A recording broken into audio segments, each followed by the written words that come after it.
অবশেষে নবম পে স্কেলের প্রজ্ঞাপন জারি হলো আজ। অক্টোবর মাসের মধ্যেই কার্যকর করার নির্দেশ প্রধান উপদেষ্টার। হ্যালো দর্শক, স্বাগতম আপনাকে বাংলা প্লে চ্যানেলে।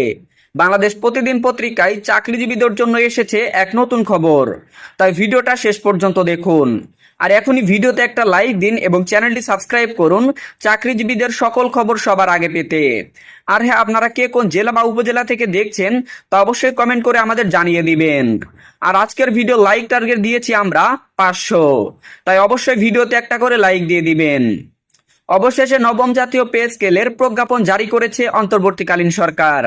নবম জাতীয় পে স্কেল সংক্রান্ত এই প্রজ্ঞাপনে স্পষ্ট জানানো হয়েছে যে নতুন বেতন কাঠামো কার্যকর হবে অক্টোবর মাসের প্রথম দিক থেকেই।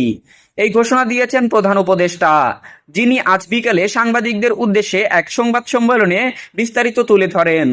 প্রধান উপদেষ্টা বলেন, প্রতিবারের মতো এবারও নির্বাচিত সরকার আসার পর সরকারি চাকরিজীবীদের পে স্কেল দেওয়ার প্রতিশ্রুতি দিতে পারে, কিন্তু নির্বাচনের পরে সিদ্ধান্ত বাস্তবায়নে দেরি হতে পারে বা কখনো নাও কার্যকর হতে পারে। তাই সরকারি চাকরিজীবীদের দীর্ঘদিনের দাবির কথা বিবেচনা করে এবং সময় এড়াতে অক্টোবর মাসের মধ্যেই নবম জাতীয় পে স্কেল কার্যকর করার সিদ্ধান্ত নেওয়া হয়েছে। সরকারি সূত্রে জানা গেছে, এই নতুন পে স্কেলের মাধ্যমে শুধু বেতন কাঠামোই নয়, বরং অতিরিক্ত ভাতার পরিমাণও বৃদ্ধি করা হচ্ছে। এর মধ্যে রয়েছে বাড়ি ভাড়া ভাতা, চিকিৎসা ভাতা, যাতায়াত ভাতা এবং বিশেষ পদভিত্তিক সুবিধা। নতুন কাঠামো অনুযায়ী সরকারি চাকরিজীবীদের মাসিক আয়ের পরিমাণ আগের তুলনায় উল্লেখযোগ্যভাবে বৃদ্ধি পাবে। অর্থ মন্ত্রণালয়ের একজন সিনিয়র কর্মকর্তা জানান, অর্থনৈতিক প্রভাব ও বাজেট কাঠামো বিবেচনা করেই এই প্রজ্ঞাপন জারি করা হয়েছে। তিনি আরো বলেন, নতুন বেতন কাঠামো বাস্তবায়নের ফলে প্রায় 14 লক্ষ সরকারি চাকরিজীবী সরাসরি উপকৃত হবেন। পাশাপাশি সরকারের রাজস্ব আয়ে প্রভাব না ফেলেই এই পে স্কেল বাস্তবায়নের জন্য ইতিমধ্যে বাজেট পুনর্বিন্যাস সম্পন্ন করা হয়েছে।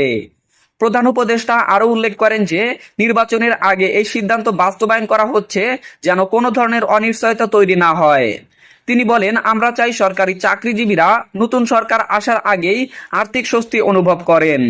এজন্য অক্টোবর মাসের মধ্যেই নবম জাতীয় পে স্কেল কার্যকর করা হবে এবং সকল প্রক্রিয়া দ্রুত শেষ করার নির্দেশ দেওয়া হয়েছে। এছাড়াও জানা গেছে, বিভিন্ন মন্ত্রণালয় ও অধিদপ্তরে ইতিমধ্যেই প্রয়োজনীয় কাগজপত্র প্রস্তুত করা হচ্ছে। পে স্কেল কার্যকর হওয়ার সাথে সাথে সব কর্মকর্তাদের নতুন বেতন ও ভাতার হিসাব স্বয়ংক্রিয়ভাবে হালনাগাদ হবে। এ নিয়ে সরকারি বিভিন্ন দপ্তরে বিশেষ সভা ও কর্মশালাও আয়োজনের পরিকল্পনা চলছে। এই সিদ্ধান্তের ফলে সরকারি চাকরিজীবীদের মধ্যে এক ধরনের স্বস্তি ও আশার সঞ্চার হয়েছে। দীর্ঘদিন ধরে চলা আন্দোলন, দাবি দাওয়া ও আলোচনার পর অবশেষে সরকার যে পদক্ষেপ নিয়েছে সেটি সরকারি খাতে একটি বড় মাইলফলক হিসেবে বিবেচিত হচ্ছে।